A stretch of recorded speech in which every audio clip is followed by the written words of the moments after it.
I am sitting here with Ingrid Finley, a senior accountant. I will be conducting an interview with her in which she will be answering some frequently asked questions on inheritance tax. Hello, Ingrid. Hello, Andrea.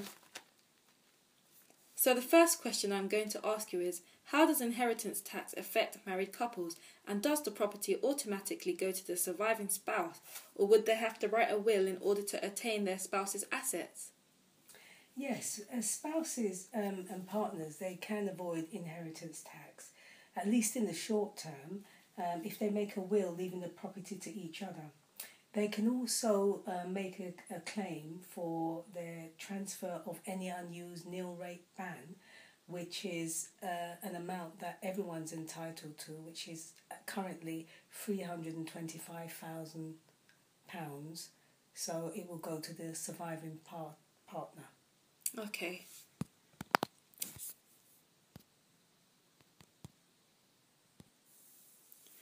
Okay, the next question I'm going to ask you is, what are the rules surrounding the gifts that can be made or given away to family and friends without incurring inheritance tax? Yes, some gifts are considered, as they say, potentially exempt transfers, and they are not liable to immediate inheritance tax. These gifts can be outright gifts to individuals, or it can be gifts to a trust. After 7 years, the potential exempt transfer will fall outside your estate for inheritance tax purposes. That means that there'll be no inheritance tax on that. However, if the person dies within the 7-year period, then that potential exempt transfer becomes chargeable to inheritance tax, which will be at 40% on any gift amount after deduction of any nil rate ban, which is would be 325,000. They deduct that from that first, and then there'll be the tax on that. Also, there are other gifts that are considered as chargeable lifetime transfers. Again, that gift will be immediately subject to inheritance tax at 20% initially. However, again, if the person dies within 7 years, then they may be due to pay additional tax on that chargeable lifetime transfer. Okay. Which again may be reduced by a taper relief. That means that if the person dies between 3 years up to 7 years, then the tax will be reduced based on the timing period. Great. Okay. What are your views on Osborne's pledge in 2007 to put the inheritance tax threshold up to 1 million, and then going back on his word in 2013 regarding the current inheritance tax freeze? Well, my views on that is that I feel that it's unfair given the climate that we are in. House prices are rising, and a lot of prices in London in particular will cost over the 325 allowance that we're allowed tax-free. So unfortunately, a lot of families will be facing a tax bill above that threshold, 325,000. So really, my view is that they should put the threshold up to 1 million as quickly as possible so that families can benefit. And how do you feel about him going back on his word? Well, going back on his word, I just think that it's not really right.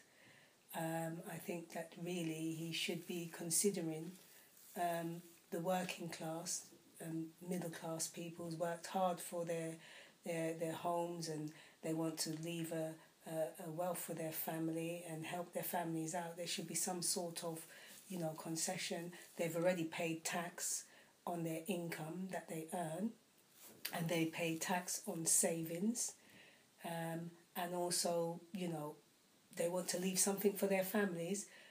It's unfair, really, and I think that really he should stand to his word and should consider all these things together. Okay, thank you for that. So, what are the rules surrounding inheritance tax when someone leaves the country in terms of working abroad and permanently? Right. A person who goes abroad to work will need to consider planning their time for leaving the UK to go abroad. The reason being is that if they leave part way through a financial tax year, which is from the 5th of April to the 31st of March, and they leave part way and they don't complete a whole year, tax year, it means that they're going to be double taxed. So they will be taxed on their UK income, and also they will be taxed on their income that they earn abroad. So for example, if somebody has a rented property, they're renting out their property over here, they will be taxed over here whilst they're abroad. And that's only because they have not completed the full tax year.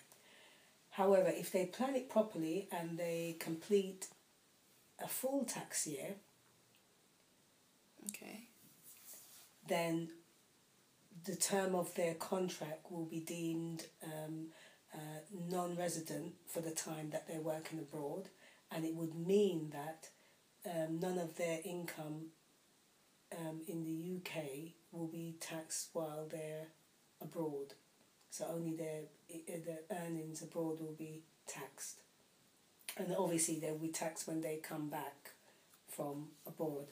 Also, there are some other conditions relating to this also. It means that they shouldn't be returning to the UK for more than 6 months during that time, or 3 months, on intervals on average, 3 months on average, because if they do, then they won't fulfil the conditions. So those are the conditions as well.